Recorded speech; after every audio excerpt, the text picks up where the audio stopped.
భారతదేశంలో 16 ఏళ్ల విరామం తర్వాత 2026 నుంచి దేశవ్యాప్తంగా జనగణన సెన్సస్ ప్రక్రియ అధికారికంగా ప్రారంభమైంది. దీనికి సంబంధించిన ముఖ్యమైన వివరాలు ఇక్కడున్నాయి. కీలక తేదీలు మరియు దశలు. ఈ జనగణనను 2 దశల్లో నిర్వహిస్తున్నారు. మొదటి దశ ఏప్రిల్ నుంచి సెప్టెంబర్ వరకు 2026. దీనిని హౌస్ లిస్టింగ్ అంటారు.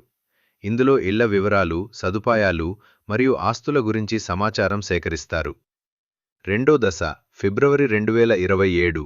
దీనిని పాపులేషన్ ఎన్యూమరేషన్ అంటారు. ఇందులో జనాభా లెక్కలు మరియు సామాజిక ఆర్థిక వివరాలను సేకరిస్తారు. తెలుగు రాష్ట్రాల షెడ్యూల్. మొదటి దశ ఆంధ్రప్రదేశ్ మరియు తెలంగాణలో ఇళ్ల సర్వే తేదీలు ఇలా ఉన్నాయి. ప్రదేశ్ ఏప్రిల్ 16 నుంచి ఏప్రిల్ 30 వరకు 2026. మే 1 నుంచి మే 30 వరకు 2026. తెలంగాణ ఏప్రిల్ 26 నుంచి మే 10 వరకు 2026. మే 11 నుంచి జూన్ 9 వరకు 2026. ఈసారి ప్రత్యేకతలు ఏమిటి? డిజిటల్ జనగణన భారత్ చరిత్రలోనే ఇది మొదటిసారిగా పూర్తిస్థాయిలో డిజిటల్గా జరుగుతోంది. ఎన్యూమరేటర్లు మొబైల్ యాప్ల ద్వారా సమాచారాన్ని సేకరిస్తారు. స్వీయ నమోదు.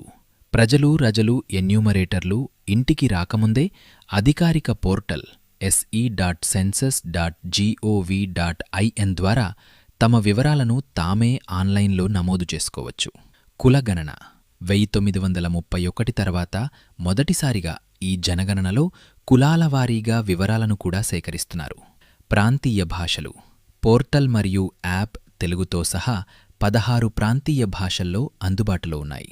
మీరు మీ వివరాలను ఆన్లైన్లో నమోదు చేసుకోవాలనుకుంటే పైన పేర్కొన్న స్వీయ నమోదు తేదీలలో పోర్టల్ని సందర్శించవచ్చు.